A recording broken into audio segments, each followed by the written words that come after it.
ఫస్ట్ది హింసించడం, బాధించడం. రెండోది ఒత్తిడి చేయడం. మూడోది ఏంటి? స్వాధీనం చేసుకోవడం. కొడతాను నేను అటు ఇటు తిరిగితే. ఈ 3 స్టేజెస్ ఉంటాయి. ఓకేనా? సో ఫస్ట్ది మనం లాస్ట్ టైం కొంచెం చెప్పుకున్నాం. ఏంటది? సాతాను మనల్ని కొంచెం హింసిస్తుంది లేదా బాధించడం, అప్రెషన్ అని అంటారు దాన్ని. ఓకేనా? ఈ అప్రెషన్ అయినా, అబ్సెషన్ అయినా, పొజిషన్ అయినా, ఇవన్నీ ఏంటంటే అవన్నీ మనం అనుమతిస్తేనే జరిగేవి తప్ప సాతాను శక్తులు ఆటోమేటిక్గా మన దగ్గరికి రావు. ఈ 3 స్టేజ్లు చెప్తున్నాను. ఈ 3 స్టేజ్ల్లో మనం అనుమతిస్తే తప్ప దుష్ట శక్తులు మన దగ్గరికి రావు. ఈ 3. ఓకేనా? సో ఫస్ట్ స్టేజ్ చెప్పుకున్నాం కదా, ఆపరేషన్ అంటే మనల్ని హింసించడం లేదంటే బాధించడం. ఇది క్రిస్టియన్స్ను కూడా అప్రెస్ చేస్తుంది. ఎలా అంటే వాళ్ళ యొక్క శరీరం ద్వారా కానీ, వాళ్ళ మనసు ద్వారా కానీ బయట నుంచైనా బాధిస్తుంది, లేకపోతే మన లోపలికి వచ్చైనా. మన లోపలికంటే ఆత్మలోకి రాలేవు, ఎందుకంటే ఆత్మ దేవునికి చెందింది కాబట్టి ఆత్మలోకి రాలేవు. కానీ ఎంతవరకు రాగలవు? మన మనస్సు లోపలికి రాగలవు, మన శరీరం లోపలికి రాగలవు, లేదా బయట నుంచైనా మనల్ని బాధించగలవు. ఓకేనా? ఇవేం చేస్తాయంటే నీ చుట్టూ ఏదో ఒక రీతిగా నీ మీద ప్రెషర్ని కలుగు చేస్తాయి. అంటే నీ మీద చాలా ఒత్తిడిని కలుగు చేస్తాయి అన్నమాట. ప్రెషర్, పరిస్థితుల ద్వారా, వాటి ద్వారా నీ మీద ఒత్తిడిని కలుగు చేస్తాయి. సో ఎన్ని రకాలుగా ప్రయత్నిస్తాయి? అన్ని రకాలుగా ప్రయత్నం చేస్తూనే ఉంటాయి.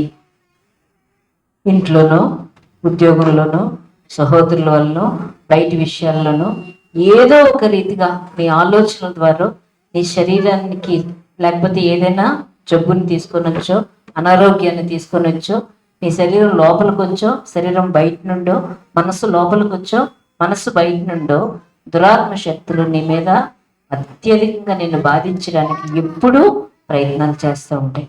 దానికి ఎగ్జాంపుల్ చెప్పుకున్నాం కదా, సడన్గా మన బ్యాడ్ మూడ్స్ అంటే మన మానసిక పరిస్థితి ఒక్కసారిగా బ్యాడ్గా, అంటే ఏదో మూడ్ బాగాలేదు, నాకు ఏదోలా ఉంది, నా చుట్టూ చీకటి ఉన్నట్టుంది, నాకు ఏదో నా చుట్టూ చీకటి అలుముకున్నట్టుంది, ఇలా ఉంది అలా ఉంది అంటుంటాం కదా.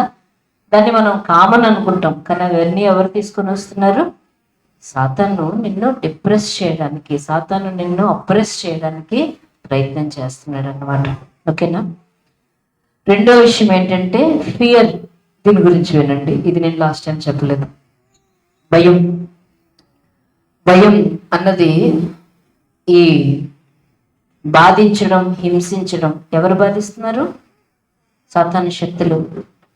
ఈ భయం అన్నది సాతాను శక్తులు లేదా దుష్ట శక్తుల యొక్క ప్రభావంలో భాగము.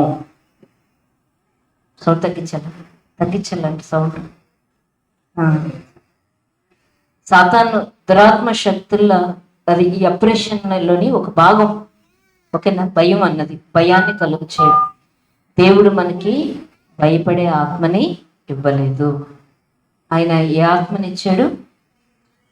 ధైర్యం గల ఆత్మనిచ్చాడు, ఇంకా ఇంద్రియ నిగ్రహం గల ఆత్మనిచ్చాడు, ఇంకా ప్రేమ, శక్తి, ఇంద్రియ నిగ్రహం గల ఆత్మనే ఇచ్చాడు. కానీ ఆయన భయపడే ఆత్మ ఇవ్వలేదు, పిరికితనం గల ఆత్మని ఇవ్వలేదు. భయం వచ్చినప్పుడు మనం ఏమనుకుంటామంటే, చాలా మంది దీన్ని చాలా అంటే నా మీద అందరూ జాలి పడాలన్నట్టు, నాకు చాలా భయం వేసిందండి, నాకు చాలా భయం వేసిందండి అని చెప్తారు. ఏదో జాలి పడాలని. భయం ఏంటో తెలుసా? దెయ్యపు ఆత్మ. అమ్మో నాకు భయం వేసిందని గొప్పగా చెప్పుకుంటారు కదా, అంటే దాని అర్థం ఏంటి? అమ్మో మా ఇంటికి దయ్యం వచ్చిందని నువ్వు సంతోషంగా చెప్తున్నట్లు లెక్క. దయ్యపు ఆత్మ. భయం అనగానే అది మన యొక్క భావోద్రేకం కాదు, మన ఎమోషన్స్ కాదు. అదేంటి? అది ఒక దయ్యపు ఆత్మ.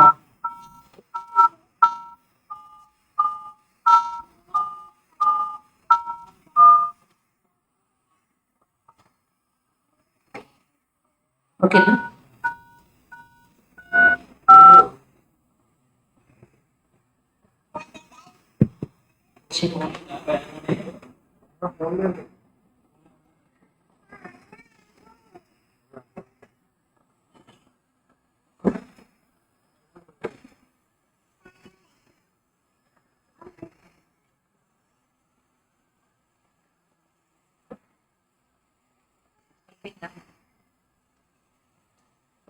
సో భయం అయినది ఏంటి? ఒక దయ్యపాత్మ. గుర్తుపెట్టుకోండి, ఏ విషయాన్ని గురించి అయినా, ఫ్యూచర్ గురించి కానీ, అంటే భవిష్యత్తు గురించో, లేకపోతే నీ శరీరంలో వచ్చే మార్పుల గురించో, లేకపోతే నువ్వు ఎలా బ్రతుకుతావో అన్న దాని గురించి, ఏదో ఒక విషయం గురించి నీకు కానీ భయం కలిగిందంటే దురాత్మ శక్తులు ప్రభావం నీ మీదకి వస్తుంది అని అర్థం. ఇది ప్రయత్నిస్తూనే ఉంటాడు సాతాను. ఆల్మోస్ట్ నువ్వు ఆత్మతో నింపబడిన వ్యక్తివైనా, నువ్వు చాలా అనాయింటెడ్ పర్సన్ అయినా కానీ నిన్ను నీలో భయం తీసుకురావడానికి చాలా ప్రయత్నం చేస్తుంటాడు. ఇది ఏం చేస్తుందంటే నీ మనసుని బంధిస్తుంది. అంటే చూడండి, మీకు కూడా చాలాసార్లు ఎక్స్పీరియన్స్ అయి ఉంటుంది. ఏదో ఒక సిమ్టమ్ మనలోకి వస్తుంది. అంటే ఏదైనా వ్యాధికి సంబంధించిన ఏదైనా రాగానే గుండె జల్లుమంటది, భయం వేస్తుంది. భయం వేసిన వెంటనే ఫస్ట్ ఆలోచన ఆగిపోతుంది. ఆలోచించిన మనస్సును బంధిస్తాడు ఫస్ట్. దాని తర్వాత ఏం చేస్తాడంటే మన మనస్సుని, అంటే మన ఆత్మలో ఏముంది? లేదు, నువ్వు స్వస్థపరచబడ్డావు, నువ్వు విడుదల పొందిన వ్యక్తివి, నువ్వు దేవునికి చెందిన వ్యక్తి, ఇవన్నీ మన ఆత్మలో ఉంటాయి. కానీ మన మనస్సును బంధించడం వల్ల ఈ ఆత్మ మన మనస్సును కానీ శరీరాన్ని కానీ డామినేట్ చేయలేదు, ఇంకా ఆగిపోద్ది అనమాట. పాజ్ నొక్కేసినట్టు అయిపోతుంది, కామ్ అయిపోతుంది మొత్తం అంతా. ఇది భయం అన్నది. అందుకని భయపడినాడు చాలాసార్లు చెప్పుకుంటాం కదా, టిల్లు కూడా చెప్తాడు. భయం వేసినప్పుడు ఎదురుగా లారీ వస్తుంది, లేకపోతే ట్రైన్ వస్తుంది అనుకోండి, ఎదురుగా పట్ట ఎంత ఉంటుంది? ఇక్కడి నుంచి ఇలా దూకితే మనం బతికేస్తాం. కానీ భయానికి ఏం చేస్తాం? అక్కడే ఉండిపోతాం. లేకపోతే అలా వస్తుంటే దాని ఎదురుగానే పరిగెడతాం, కానీ పక్కకి వెళ్ళాం. అంటే ఆలోచించే జ్ఞానం ఉండదు ఇంకా. సో ఎప్పుడైతే భయం వస్తుందో మన మనస్సుని హోల్డ్ చేస్తాడు. దీనివల్ల మన ఆత్మ శరీరాన్ని కానీ మనసుని కానీ డామినేట్ చేయలేక ఆ భయం అనే ఆత్మని మనం అనవసరంగా లోపలికి తీసుకుంటాం. దానివల్ల కొంతమందికి అయితే భయం వేసిన వెంటనే కడుపు పట్టేసినట్టు, కొంతమందికి మోషన్స్ అయిపోవడం, ఇవన్నీ జరుగుతాయి కదా. ఆ కడుపు మీద పనిచేస్తాయి, పొట్ట పట్టేసినట్టు అయిపోయి ఒక శక్తి ఏదో గట్టిగా పట్టేసినట్టు అయిపోతుంది అన్నమాట. శరీరాన్ని కూడా లోబరుచుకుంటుంది. Thank you. ఓకేనా? సో ఇది రెండోది. ఓకేనా? ఇవి నువ్వు క్రిస్టియన్ అయినా అవ్వకపోయినా ప్రతిరోజు ప్రతి క్షణం దురాత్మ శక్తులు నీ చుట్టూ పనిచేస్తూనే ఉంటాయి. లేకపోతే నీలోకి వచ్చేనా పనిచేస్తూ ఉంటాయి. నీ ఆత్మను తాకలేవు, కానీ నీ మనస్సుని నీ శరీరాన్ని తాకడానికి అన్ని రకాలుగా ప్రయత్నిస్తుంటాయి. ఫస్ట్ ఏంటి? Bad moods. అబ్బా ఏదో బాగాలేదు నా చుట్టూ అని అనిపిస్తుంది. రెండోది ఏంటి? భయం, భవిష్యత్తు గురించిన భయం, ఏదైనా వ్యాధి గురించి భయం. ఈ భయం అన్నది ఆయన రాస్తాడు, ఈ భయం అన్నది నీకు ఫ్రెండ్ కాదు, భయం అన్నది నీకు స్నేహితుడు కాదు. దాన్ని పెంచి పోషించడానికి ఈ భయాన్ని ఏం చేయాలి?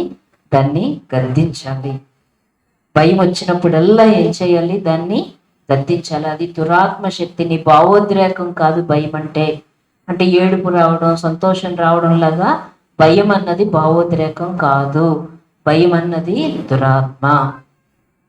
అర్థమైంది నేను చెప్పింది? సంతోషం, ఆనందం ఇవన్నీ మన ఫీలింగ్స్. అది ఫీలింగ్ కాదు, అదేంటి? దురాత్మ. కాబట్టి భయం వచ్చినప్పుడల్లా ఏం చేయాలి? యేసుక్రీస్తు నామంలో భయాన్ని వెళ్ళగొడుతున్నాను అని చెప్పాలి. ఓకేనా? మూడోది చెప్పాడు ఆయన, ఒక ఎగ్జాంపుల్ చెప్పాడు. ఏంటది? Physical oppression. అంటే నీ శరీరాన్ని ఎలా బాధిస్తుంది అని మనం ఎగ్జాంపుల్ చెప్పుకున్నాం, గుర్తుందా? ఒక ఆయన ప్రార్థన చేయించుకోవడానికి వస్తాడు. ఏమైంది? తన కడుపులో అల్సర్లు ఉంటాయి. అల్సర్లు ఎలా ఉన్నాయి? ఒక కందిరీగలో ఒక చిన్న గూడు కడతాయి కదా, అన్ని అల్సర్లు ఉన్నాయంట కడుపులో. సో ప్రార్థన చేయడానికి కెన్నెత్ హేగన్ గారు ప్రార్థన మొదలు పెట్టగానే కెన్నెత్ హేగన్ గారికి దేవుడు తన కళ్ళు తెరిచి తన పరిస్థితిని వివరిస్తాడు. ఏంటో పరిస్థితి? 2 రోజుల నుంచి ఆ వ్యక్తి మంచం మీద దొర్లుతూ ఉంటాడు రాత్రి నిద్ర పట్టక. ఒకటి, కడుపులో విపరీతమైన మంట, భరించలేక అటు ఇటు తిరుగుతుంటాడు. ఈ అల్సర్ల వల్ల ఆ వ్యక్తి 2 సంవత్సరాల నుంచి ఏ పనికి వెళ్ళడు. చిన్నపిల్లలు తినే ఫుడ్, అంటే తీయగా చప్పగా ఉండే అన్నాన్ని మాత్రమే తను తింటూ ఉంటాడు, ఎందుకంటే కడుపులో అంత భయంకరమైన మంట. సో అప్పుడు తెలియజేస్తాడు దేవుడు ఏమనంటే, ఇలా దొరలడం, నువ్వు ఇలాగ రెండు రెండు రోజుల నుంచి నిద్రలేదు, అవును నిద్రలేదు, అంతేకాదు నీ కడుపులోని మంట మాత్రమే కాదు, నీ మనస్సాక్షి కూడా నిన్ను మండిస్తుంది. ఏంటా మనస్సాక్షి? నేను దేవుని ఎదుట దోషం చేశాను. ఏంటా దోషం? నేను 10వ భాగాన్ని చెల్లించడం లేదు. తనేంటి? రక్షించబడతాడు. తర్వాత రక్షించబడిన తర్వాత ఆ వ్యక్తి పరిశుద్ధాత్మ బాప్తిజం పొందుతాడు, కానీ 10వ భాగాన్ని మాత్రం చెల్లించడు. ఈ ఈ ఈ లోపల దోషారోపణ ఉంటుంది కదా, నేను చెల్లించట్లేదు అన్నది, ఇది ప్లస్ కడుపు మంట రెండు. సో కెనెత్ హ్యాగన్ చెప్తాడు, నీ పాపాన్ని నువ్వు ఒప్పుకుంటే తప్ప, నువ్వు మారు మనసు పొందితే తప్ప నేను నీకు ప్రార్థన చేయలేను. నువ్వు మళ్ళీ మారు మనసు పొందుతాను, టైత్ మళ్ళీ అప్లై చేస్తాను, సరే అని చెప్పి అప్పుడు తను ప్రార్థన చేసి దెయ్యపు శక్తుల్ని వెళ్ళగొట్టిన తర్వాత, ఎందుకంటే తను ఎప్పుడైతే దేవుని వాక్యానికి అవిధేయత చూపించాడో సాతానికి ఒక మార్గాన్ని తన జీవితంలోకి తనే వేసుకున్నాడు. సో దాన్ని ఆధారం చేసుకొని తన మీద పనిచేయడం మొదలుపెట్టింది, తన శరీరాన్ని బాధించడం మొదలుపెట్టింది. కడుపు నిండా అల్సర్లు వచ్చాయి, ఉద్యోగం మానేశాడు, డబ్బులు లేవు, తర్వాత ఇప్పుడు తను తినలేకపోతున్నాడు. ఈ పరిస్థితులు ఒకదాని తర్వాత ఒకటి ఎలా వస్తున్నాయో చూడండి. ఎప్పుడైతే కన్ఫెస్ చేస్తాడో, ఎప్పుడైతే ప్రార్థన చేస్తాడో చెప్తాడు, నువ్వు వెళ్ళేటప్పుడు మంచి సూప్ కొనుక్కొని వెళ్ళు, కారం సూప్ కొనుక్కొని వెళ్ళు అని చెప్తాడు. వెళ్ళి హ్యాపీగా తిని తర్వాత రోజు వెళ్ళి ఎక్స్రే తీసుకుంటే ఆ గూడు కట్టిన అల్సర్లో ఒక్క అల్సర్ కూడా ఉండదు. సో ఎప్పుడైతే మనం దేవునికి విధేయత చూపిస్తామో మనకి దుష్ట శక్తుల్ని ఎదిరించే శక్తి మనకి మీన్స్ దాని యొక్క ఎదిరించగలం. ఎందుకంటే దేవునికి లోబడి అపవాదిని ఎదిరించడి. మనం దేవునికి లోబడ్డం తర్వాత అపవాదిని ఎదిరిస్తాం. ఇది మొన్న చెప్పుకున్నాం. నెక్స్ట్ మెంటల్ అప్రెషన్, మన మనసు మీద ఎలా దాడి చేస్తాడు. ఒక వ్యక్తి వస్తాడు, ప్రార్థన చేయించుకుంటాడు, చేసిన తర్వాత అక్కడ కూర్చున్న తర్వాత ఈయన మరలా ఆ వ్యక్తి వైపు చూడగానే ఒక చిన్న కోతిలాగా ఒక రూపం తన యొక్క ఈ హెడ్ చుట్టూ ఇలా పట్టుకొని ఉంటుంది గట్టిగా. మళ్ళీ పిలిచి ప్రార్థన చేస్తాడు, నువ్వు ఆ వ్యక్తిని విడిచి వెళ్ళావు, నువ్వు చెప్తున్నావు కాబట్టి నాకు వెళ్ళడం ఇష్టం లేదు, కానీ నేను వెళ్ళాలి అంటాడు. నువ్వు ఇక్కడ ఈ వ్యక్తిని వదిలేయడం కాదు, ఈ ప్రెమిసెస్ నుంచి వదిలి వెళ్ళాలని చెప్తాడు. అది అక్కడి నుంచి పారిపోతుంది. సో అలా ఫిజికల్గా బాధిస్తాడు, మెంటల్గా బాధిస్తూ ఉంటాడు. ఓకేనా? సో ఈ సమయంలో మనం ఏం చేయాలి? మన జీవితాన్ని, మన శరీరాన్ని, మన మనస్సుని, మనలో భయాన్ని, మన చుట్టూ ఆందోళనని, మన మూడ్స్ పోగొట్టి మనల్ని హింసిస్తున్నటువంటి వీటిని ఎలాగా మనం చేయాలి అంటే ఏం చేయాలి? దేవునికి లోబడాలి, అపవాదిని ఎదిరించాలి.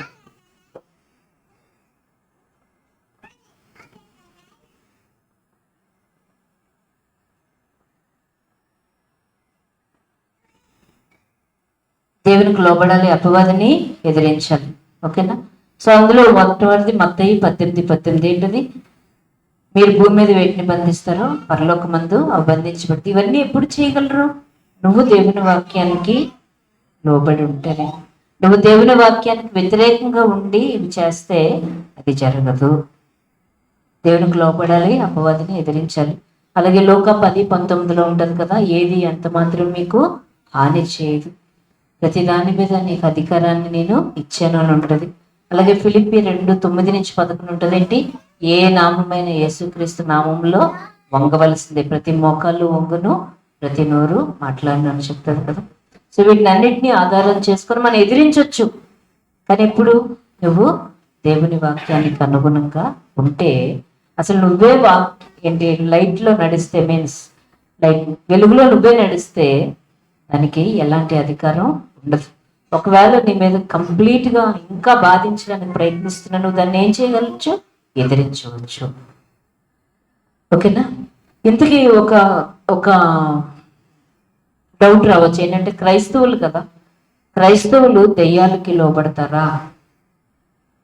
క్రైస్తవులు దెయ్యాలకు లోబడతారా? మామూలుగా అయితే లోబడరు, కానీ లోబడే అవకాశం ఉన్నది. ఇందులో చెప్పిన ఎగ్జాంపుల్స్ చెప్తే, ఆయన చెప్పిన ఎగ్జాంపుల్స్ వింటే బుర్ర పాడైపోతుంది. నిజంగా రోమిలికి రాసిన పత్రిక 6 అధ్యాయం 16 వచనంలో ఒక మాట ఉంటుంది.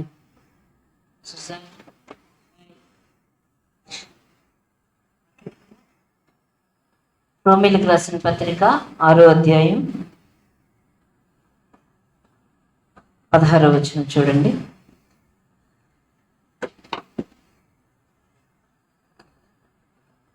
లోబడుటకు దేనికి మిమ్మల్ని మీరు దాసులుగా అప్పగించుకుందరో అది చావు నిమిత్తముగా పాపమునకే గాని, నీతి నిమిత్తం విధేయతగా గాని దేనికి మీరు లోబడదురో దానికే దాసులగుదురని మీరు ఎరుగురా. అంటే లోబడ్డం అన్నది ఎవరి చేతిలో ఉంది? చేతిలో. నువ్వు నీతికి అంటే ఈ వాక్యానికి లోబడితే దేవునికి దాసుడు అవుతావు. నువ్వు పాపానికి, లోకానికి, సాతానికి లోబడితే నువ్వు వాడికి దాసుడు అవుతావు.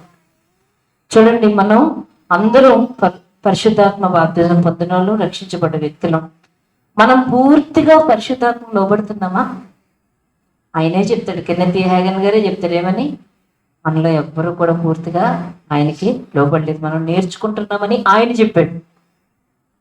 కాబట్టి మనం వాట్ వీఆర్ నథింగ్. ఓకే, మనం పూర్తిగా పరిశుద్ధాత్మ లోబడలేదు, కానీ అప్పుడప్పుడు లోబడతాం. కానీ అలాగే అప్పుడప్పుడు మనం ఎవరికి కూడా లోబడతాం? ఈవిల్ స్పిరిట్స్ కూడా లోబడతాం. తెలియక, తెలిసి కూడా లోబడితే, ఇప్పుడు ఇది చెప్తున్నప్పుడు, ఈ సబ్జెక్ట్ చెప్తున్నప్పుడు కూడా లోబడితే నువ్వు ఖచ్చితంగా చాలా బాధించబడతావు.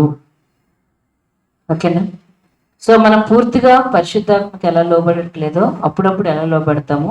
సేమ్ క్రైస్తవులం కూడా ఏం చేస్తారు, వాళ్ళు రక్షించబడి ఇంత పరిశుద్ధాత్మ బాప్తిజం పొందిన వాళ్ళు కూడా అప్పుడప్పుడు దురాత్మలకు లోబడతారు, అప్పుడప్పుడు లోబడరు. ఇది మనిషి యొక్క జీవితం. దానికి కొన్ని ఎగ్జాంపుల్స్ చెప్పారు ఆయన. కెన్నెత్ హ్యాగన్ గారి యొక్క అల్లుడు ఉంటాడు. తను కొన్ని రోజులు ఎక్కడ ఉంటాడంటే కొయిర్ టీంలో ఉంటాడు. ఆయన పాడుతుంటే దేవదూత పాడినట్టు ఉంటుందంట. చాలా బాగా ఉంటాడు, అద్భుతంగా సంగమంతటితో ఉంటాడు, చాలా బాగా ఉంటాడు. కొన్ని రోజులకు మళ్ళీ కనిపించాడు. ఎక్కడున్నాడంటే మళ్ళీ దురలవాట్లతో అసలు చర్చి మొహమే చూడకుండా ఎక్కడో తిరుగుతూ ఉంటాడు. మళ్ళీ కొన్ని రోజులు చాలా బాగుంటాడు.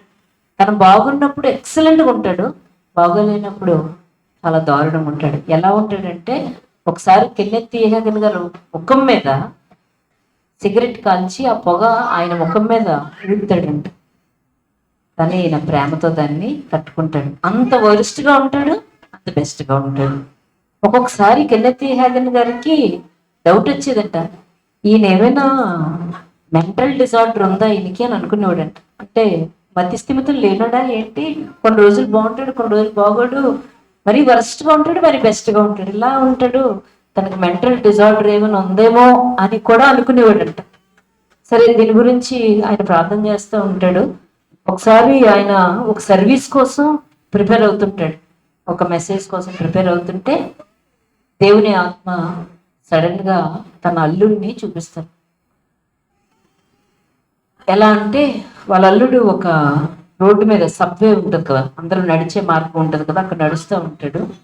కుడివైపు ఒకటి, ఎడమవైపు ఒకటి, వెనకాల ఒకటి, 3 చిన్న చిన్న కుక్క పిల్లలు ఉన్నాయి. కానీ కుక్కల పిల్లలు కాదు, చిన్న కోతి ఆకారంలో ఉంటాయి. కానీ కుక్క పిల్లలు ఎలా అయితే తిరుగుతాయి, చిన్న చిన్న కుక్క పిల్లలు ఎలా తిరుగుతాయి, ఇలా ముద్దుగా, అలాగా ఈ రైట్ సైడ్ లెఫ్ట్ సైడ్ వెనకాల తిరుగుతూ ఉంటాయంట.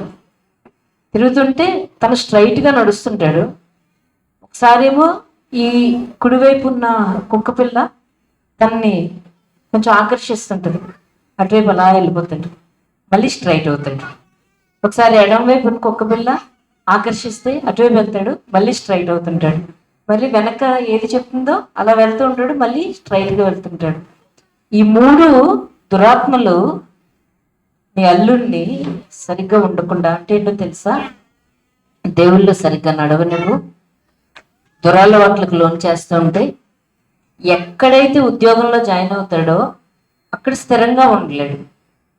15 రోజులు 20 రోజులు పనిచేయడు, మళ్ళీ మానేడు, మళ్ళీ 10 రోజులు పనిచేయడం, మళ్ళీ మానేడు. చేసినప్పుడు చాలా బాగా చేయడం, తర్వాత మళ్ళీ వరస్ట్గా అయిపోవడం. ఇది తన పరిస్థితి. సో ఈ మూడు నీ అల్లుడిని, ఈ మూడు దురాత్మలు ఈళ్ళు చేస్తున్నాయి. ఎప్పుడైతే దానికి లోబడుతున్నాడో అప్పుడు తను వేరేగా ప్రవర్తిస్తున్నాడు. మరలా లేదు లేదు నేను ఇక్కడ ఉండకూడదు అనుకున్నప్పుడు మరలా దేవుని వాక్యాన్ని అనుసరించి నడుస్తున్నాడు. ఇది తన పరిస్థితి. తనకు తనే లోబడుతున్నాడు, తనకు తనే బయటకు వస్తున్నాడు.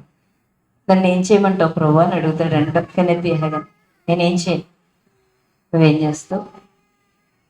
నేను ప్రార్థన చేయాలా? నువ్వు ప్రార్థన చేయొద్దు. యేసుక్రీస్తు నామంలో వాటి యొక్క చర్యలన్నీ ఆగిపోవాలని నువ్వు ఆజ్ఞాపించు అని అంటాడు.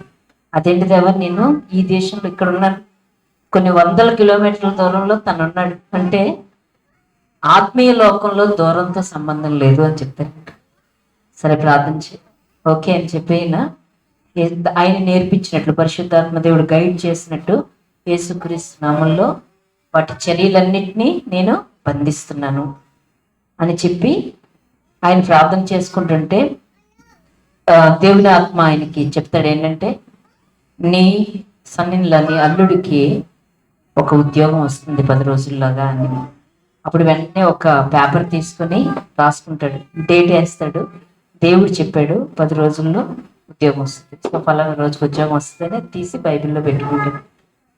కొన్ని రోజుల తర్వాత ఆ ఊరు వెళ్తాడు. ఆ ఊరు వెళ్ళిన తర్వాత తను వచ్చి, వాళ్ళ అల్లుడు వచ్చి డాడీ డాడీ అని పిలుస్తాడు. డాడీ నాకు ఉద్యోగం వచ్చింది, నాకు తెలుసు అని అంటాడు. అని చెప్పి స్లిప్ తీసిస్తాడు. అవును నిజమే, కరెక్ట్గా అదే రోజు నాకు ఉద్యోగం వచ్చింది, దేవుడు నాకు చెప్పాడు అని చెప్తాడు. తర్వాత తను ఒక కంపెనీలో జాయిన్ అయితే అక్కడ అసిస్టెంట్ మేనేజర్ అవుతాడంట. అంత బెస్ట్ వర్క్ చేస్తాడనమాట. తను అసిస్టెంట్ మేనేజర్ అవుతాడు. కొన్ని రోజులు దేవుడు పిలుపొందుకొని సంపూర్ణ సేవకు వస్తాడు. ఇప్పుడు పెద్ద చర్చికి పాస్టర్ అంట ఆయన. పెద్ద చర్చికి పాస్టర్, ఫెయిత్ చర్చికి. చూడండి, అంటే దురాత్మ శక్తులకు లోబడుతుంటే జీవితం ఎలా అయిపోయింది, దేవునికి లోబడితే తన జీవితం ఎలా మారింది. సో ఇలాగా మనల్ని అవి హింసిస్తూనే ఉంటాయి. నెక్స్ట్ ఇంకోటి చెప్తాను చూడండి, జాగ్రత్తగా వినండి. హదస్సా, అమ్మా హదస్సా, అమ్మ దగ్గరికి వెళ్ళవా?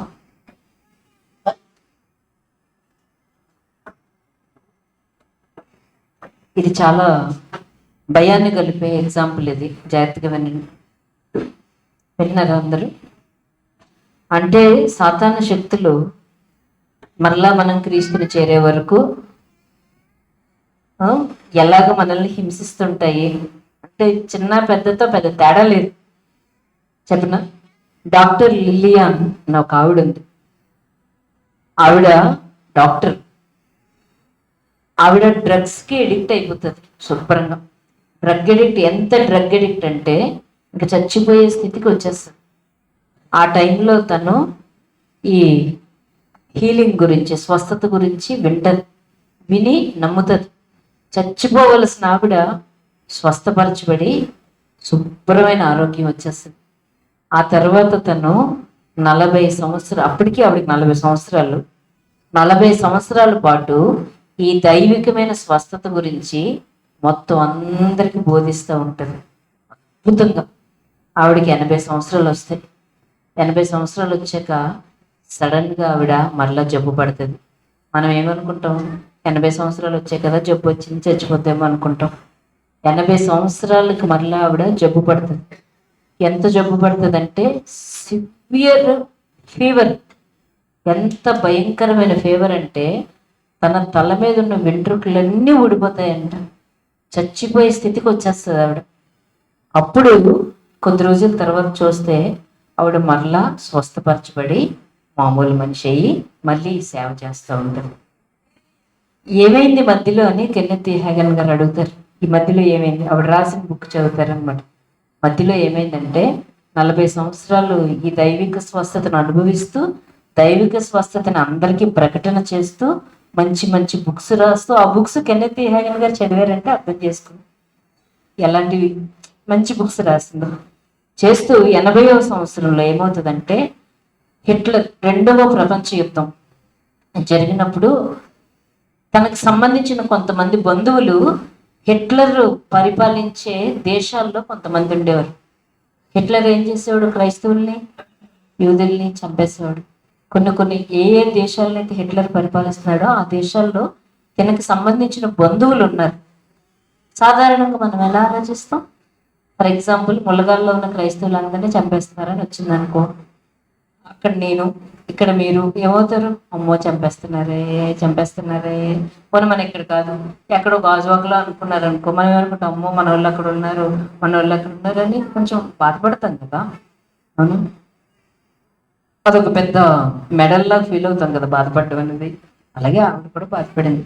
అయ్యో నా బంధువులు ఎల్లగా అని ఆవిడ వర్రీ అవడం మొదలుపెట్టింది, చింతపడ్డం మొదలుపెట్టింది. ఆ చింత ఆవిడ్ని భయంలోకి తీసుకెళ్ళింది. ఈ చింత భయం ఎవరివి? సో 40 సంవత్సరాల పాటు ప్రసంగించిన వ్యక్తి, ఎంత మెచ్యూర్డ్ పర్సన్, ఎప్పుడైతే చింతపడటం, ఎప్పుడైతే భయపడటం మొదలైందో సాతానికి ఒక డోర్ ఓపెన్ చేసింది. ఎలా అంటే భయంకరమైన ఫీవర్ వచ్చి తన తల మీద ఉన్న వెంట్రుకలన్నీ ఊడిపోయి చచ్చిపోయే స్థితిలోకి వచ్చేసింది. ఎవరు తను? ఒక ప్రీచర్ తను.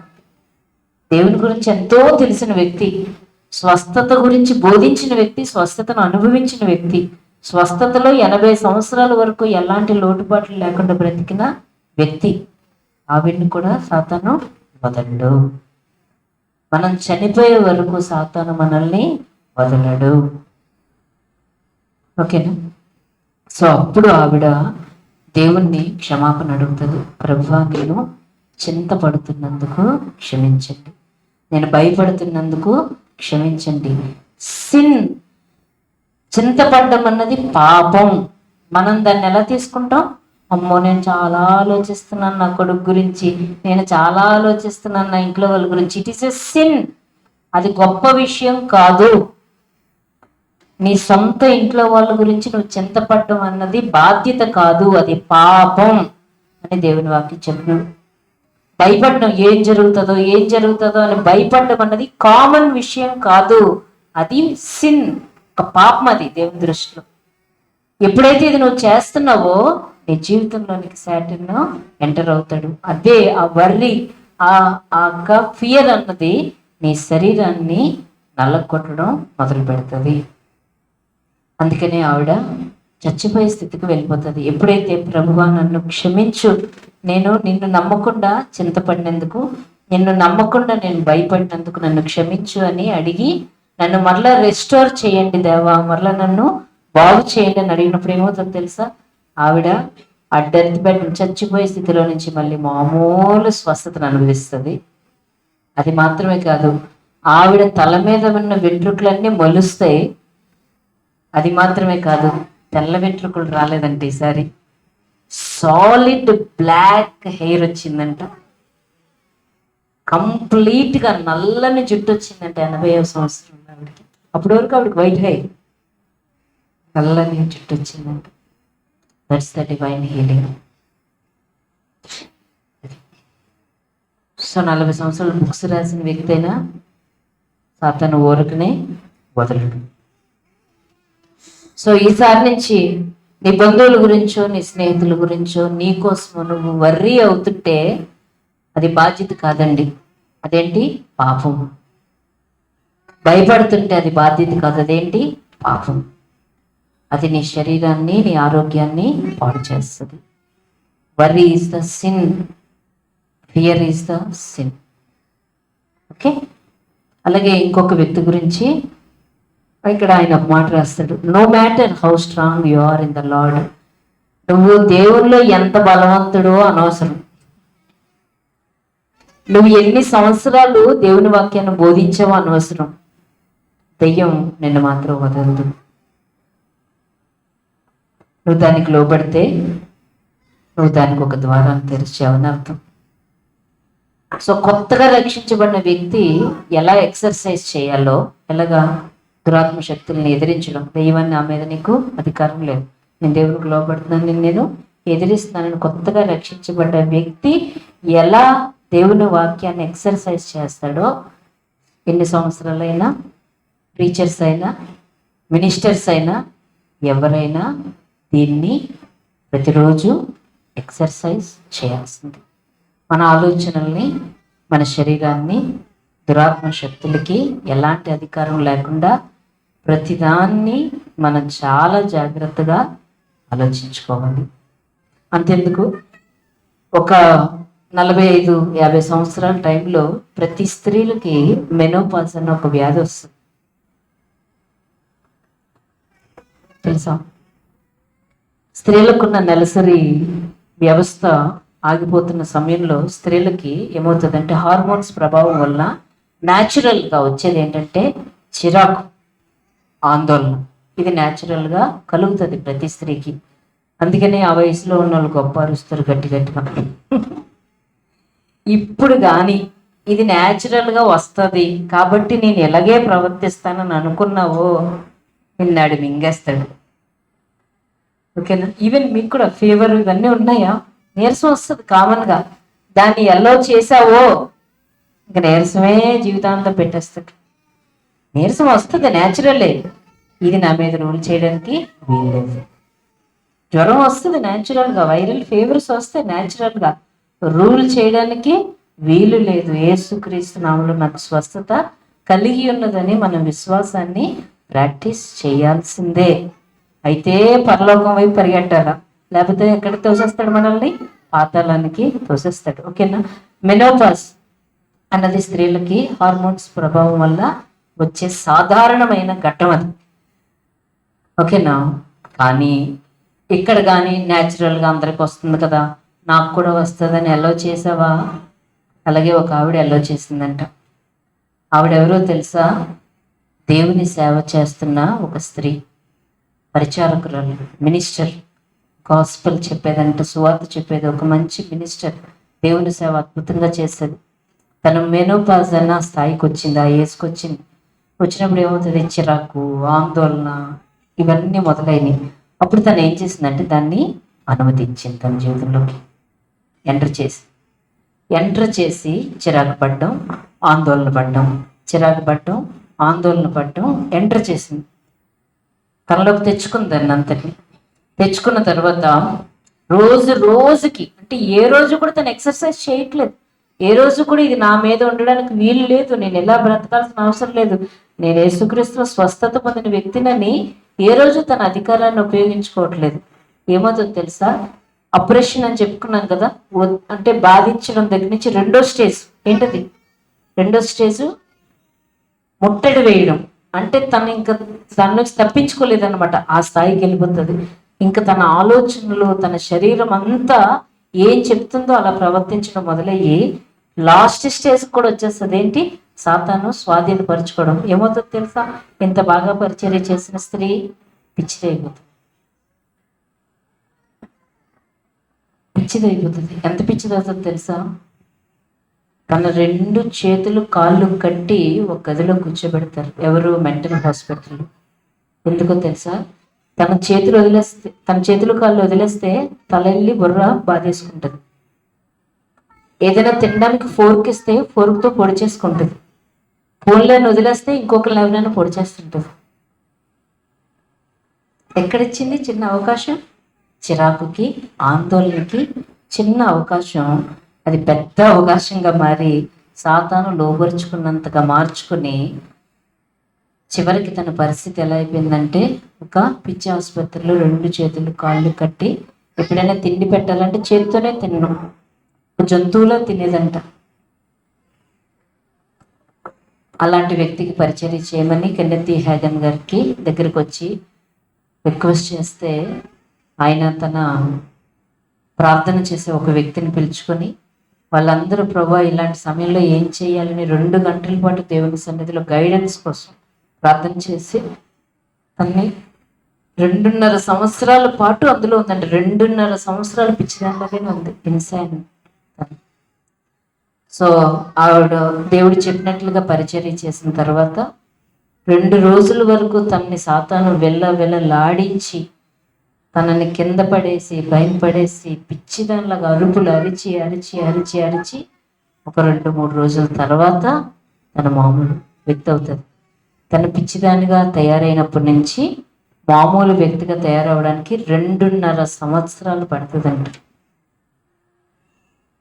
ఈ 2.5 విడుదల పొందిన తర్వాత ఈ 2.5 సంవత్సరాలు ఏమైందో కూడా కనీసం వాడు గుర్తులేదంట. అంటే ఇంకేంటి, కంప్లీట్గా వాడు స్వాధీనం చేసుకున్నాడు అనమాట. ఆ తర్వాత మళ్ళీ అద్భుతమైన పరిచర్య చేస్తుందంట. దేనికి? ఒక చిన్న విషయానికి తను, ఇది న్యాచురల్గా అందరికీ కలుగుతుంది కదా, ఈ చిరాకు కలుగుతుంది కదా, ఈ ఆందోళన కలుగుతుంది కదా, నాకు ఇంత ఒత్తిడి ఉంది కాబట్టి నాకు ఇలా ఉంటుంది కదా అని చిన్న విషయంలో మన మనసులోకి శరీరంలోకి ఎప్పుడైతే ఆ భయాన్ని, ఆందోళనని, చిరాకుని, చింతని, కోపాన్ని దుష్టుడు మన జీవితంలోకి వచ్చేలాగా ఎప్పుడైతే మనం వాటికి అనుమతిస్తామో వాడు మనల్ని కంప్లీట్గా బాధిస్తాడు, హింసిస్తాడు, ముట్టడేస్తాడు. ఇంకా కానీ మనం మార్పు చెందకపోతే కంప్లీట్గా వాడు స్వాధీనం చేసుకుంటాడు పిల్లరా. కాబట్టి మన ఆలోచనలు చాలా జాగ్రత్తగా ఉండాలి. మన శరీరాన్ని చాలా జాగ్రత్తగా కాపాడుకోవాలి. మనం దేవుని వాక్యాన్ని ఖచ్చితంగా తెలుసుకోవాలి. మనం దేవుని వాక్యాన్ని అనుసరించి ఖచ్చితంగా నడవాలి. వాక్యానికి విరోధంగా జీవిస్తే మనం సాతాను యొక్క ఒత్తిడిలో ఉన్నామన్న విషయమే మనం గ్రహించకుండా ఉండేలా చేసి మన కళ్ళు మూసి మన జీవితాన్ని సర్వనాశనం చేస్తుంది. దేవుని రాజ్యం, నీతి, సమాధానం, పరిశుద్ధాత్మ యందలి ఆనందం, ఇంతే మన దగ్గర ఉండాల్సింది. దీనికి మించి ఏది జరుగుతున్నా మన చుట్టూ ఏదో జరుగుతుంది. మన మూడ్స్ బాగా బ్యాడ్ మూడ్స్, ఏదో తెలియని ఏదో బాధ, ఏదో వేదన, there is a devil around you, maybe in you. చాలా జాగ్రత్తగా చూసుకోవాలి. అన్కాన్షియస్. ఆ ప్రీచరు 40 సంవత్సరాలు ప్రీచ్ చేసి జస్ట్ వర్రీ అవుతుంటే తన జీవితంలో కూడా ఎంటర్ అయిపోయి చంపేయాలనుకున్నాడు అంతే. So take care. నీ శరీరాల్ని, నీ ఆలోచనల్ని, నీ మనసుని వాక్యానుసారంగా తెచ్చుకోవాలి. ఖచ్చితంగా తెచ్చుకోవాలి. ఈజీ గోయింగ్ వే అన్నది లేదు. నువ్వున్నది ఆట స్థలం, ప్లే గ్రౌండ్లో కాదు. నువ్వున్నది యుద్ధ భూమిలో. నువ్వు యుద్ధ భూమిలో ఉండి ఆటలాడుకుంటే అవ్వదు. ఏదో ఒక బాణం వచ్చి గుచ్చి చంపేస్తుంది నిన్ను. నీకు ఇష్టమున్నా లేకపోయినా యుద్ధ భూమిలో నువ్వు యుద్ధం చేయాల్సిందే. నువ్వు ఉంటున్నది ఒక యుద్ధ భూమిలో. క్రైస్తవుడైన నీవు ఉన్నది యుద్ధ భూమిలో, ఆట స్థలంలో కానే కాదు. ప్రతి క్షణం చాలా జాగ్రత్తగా బ్రతకాలి పరిశుద్ధాత్మ దేవుని సహాయంతో. హల్లెలూయా. అర్థమైందా? కొంచెమైనా ప్రార్థన చేద్దాం.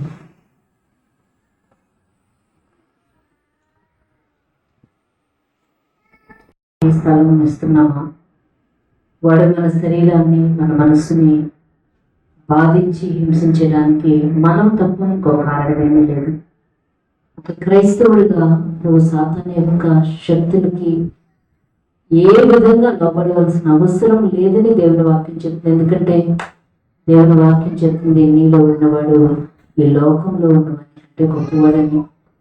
ఈ లోకంలో నీకు శ్రమ కలుగుతుంది, అయినా నువ్వు భయపడద్దు, నేను లోకాన్ని జయించానని దేవుని వాక్యం సెలవిస్తుంది. ఈ లోకాన్ని జయించిన విజయం మన విశ్వాసమే అని దేవుని వాక్యం సెలవిస్తుంది. ఏ సాతాను శక్తులకి మన శరీరం మీద, మనసు మీద ఎలాంటి అధికారం లేదు. అయినా ఎందుకు బాధించబడుతున్నావు? ఎందుకు శోధించబడుతున్నావు? ఎందుకు ఈ నష్టం? ఎందుకు ఈ బాధ? నీ చుట్టూ ఎందుకు ఆ బ్యాడ్ మూడ్స్? ఎందుకు ఫియర్? ఎందుకు యాంగ్జైటీ? ఎందుకు నీ శరీరం ఎందుకు అస్వస్థతకు గురవ్వాలి? ఎందుకు వేధించబడాలి, బాధించబడాలి? వీటన్నిటికీ నీవు నేను అవకాశం ఇస్తే తప్ప శత్రువు నీ దగ్గరికి రాలేడు. వాడికి అధికారమే లేదు. ఒకవేళ నువ్వు దానిని, ఆ మార్గాన్ని నువ్వే ఏర్పాటు చేస్తూ ఉంటే, నువ్వు దాన్ని గుర్తించినట్లయితే దేవునికి లోబడు, అపవాదిని ఎదిరించి శత్రువు నీకు ఎలాంటి అధికారం, నా శరీరం మీద, నా మనసు మీద నీకు ఎలాంటి అధికారం లేదు అని చెప్పగలవు నువ్వు.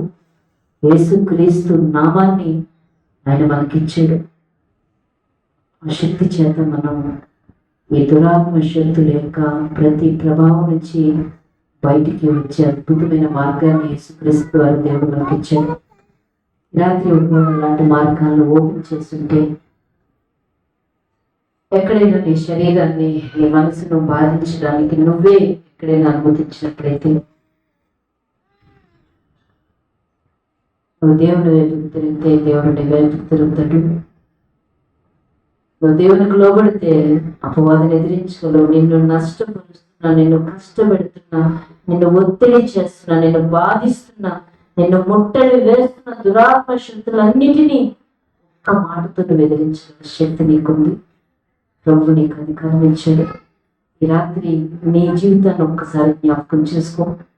ఇదొక మీటింగ్ గా కాదు, ఇదొక ఎవరి కోసమో కాదు, ఇది లాస్ట్ ప్రేయర్ గా కాదు. ఈ రాత్రి నువ్వు విడుదల పొందవలసిందే. ఈ రాత్రి నువ్వు విడుదల పొందవలసిందే, సంపూర్ణంగా విడుదల పొందవలసిందే. ప్రార్థన చేద్దాం. నిన్ను బాధిస్తున్నా, నేను ఒత్తిడి చేస్తున్నా ప్రతి దురాత్మ శక్తి యేసు నామములో నిన్ను, నీ జీవితాన్ని విడిచి వెళ్ళును కాక అని ప్రకటన చేయి. ఏదైతే ఆటంకపరుస్తుందో, ఈ అధికారం ఉపయోగించుకునే ఆటంకపరుస్తుందో దాని విడుదల పొందు. ప్రభువా, నేను సంపూర్ణంగా నీకు లోబడుతున్నానని చెప్పు. ప్రభువుకు లోబడినప్పుడు అపవాది నిన్ను ఏమీ చేయలేడు. సహోదరి బాధించబడవలసిన అవసరం లేదు, లేదే లేదు. ఇది నీ జీవితం కానే కాదు. యేసుక్రీస్తు యొక్క శక్తి గల నామం అది. ఓ తండ్రి, నీకు వందనాలు చెల్లిస్తున్నాం, స్తుతులు చెల్లిస్తున్నాం. మాకు మార్గాలు బోధించువాడా నీకు వందనాలు చెల్లిస్తున్నాం. నాయన నీ వాక్యం మా పాదాలకు దీపం, మా త్రోవకు వెలుగు. ఇదిగో మా జీవితాల్లో మేము ఉండవలసిన స్థాయిలో కాకుండా అత్యంత హీనమైన స్థితిలో ఉండడానికి కారణము దురాత్మ శక్తులన్నిటినీ యేసు నామములో మేము బంధిస్తున్నాం. ప్రతి శరీరాన్ని, ప్రతి ఒక్క ప్రాణాన్ని విడిచి వెళ్ళాలని ఆజ్ఞాపిస్తున్నాం. ప్రతి ఒక్కరు తమ తమ బంధకాల నుంచి యేసు నామములో విడుదల పొందుదురు గాక అని రాత్రి ప్రకటన చేస్తున్నాం.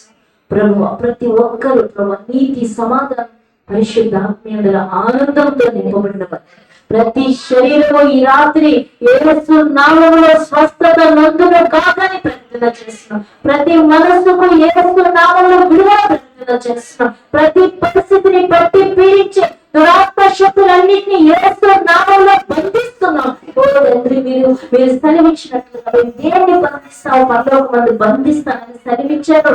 ఇదిగో మా మార్గాలకు ఆటంకముగా ఉన్న దురాత్మ శక్తులన్నింటినీ నజరేయుడైన యేసుక్రీస్తు నామములో బంధిస్తూ ప్రతి ఇంటిని, ప్రతి ఒక్క గృహాన్ని, ప్రతి వ్యక్తి జీవితాన్ని, వారి పరిస్థితులను యేసుక్రీస్తు నామములో విడుదల ప్రకటన చేస్తున్నాం. ఓ తండ్రి, నీకు వందనాలు. సంఘాన్ని దర్శించండి, మరొకసారి సంఘాలు జీవింపచేయండి. ప్రతి కుటుంబాన్ని దర్శించండి. శత్రువు నువ్వు ఏ కుటుంబాన్ని తాకడానికి వీల్లేదు, ఏ వ్యక్తిని తాకడానికి వీలు లేదు. చిన్న బిడ్డల వరకు పెద్దవాళ్ళ వరకు ఎవరిని తాకడానికి వీలు లేదు. యేసు నామాన్ని ప్రకటన చేస్తున్నారు. యేసు రక్తాన్ని ప్రతి ఒక్కరి మీద ప్రోక్షిస్తున్నారు. ప్రతి శరీరము, ప్రతి మనస్సు యేసు క్రీస్తు నామములో స్వస్థత నొందును గాక. ఈ రాత్రి ప్రతి కండము, ప్రతి ఎముక, ప్రతి నరము, ప్రతి అండము యేసు నామములో స్వస్థత నొందును గాక అని ప్రకటన చేస్తూ శత్రువుకి నాటి అధికారం పరిచయం ప్రజల మీద లేదని ప్రజల మీద యేసు నామాన్ని ప్రకటన చేస్తాను. ప్రభు, ఈ రాత్రి దర్శించు. ప్రభువా, నీ ప్రజలను దర్శించు. నిన్ను గురించిన తెలివి, నిన్ను గురించిన జ్ఞానంతో, నిన్ను గురించిన ఆశతో, నిన్ను గురించిన ఆసక్తితో ప్రభువా నీ ప్రజలందరినీ నడిపించు. ప్రభువా నడిపించు. మరొకసారి నీ ప్రజలు ప్రభువా నాయన నీతి, సమాధానం, పరిశుద్ధాత్మ ఆనందముతో, నాయన వివేచన జ్ఞానముతో ప్రతి పరిస్థితిని ఎదుర్కొన్నట్లుగా నీ ఉన్నతమైన కృప సంఘ బిడ్డలందరికీ దయచేయమని, నీ నామానికి మహిమ తెచ్చుకోమని యేసుక్రీస్తు నామములో వేడుకుంటున్నాను తండ్రి.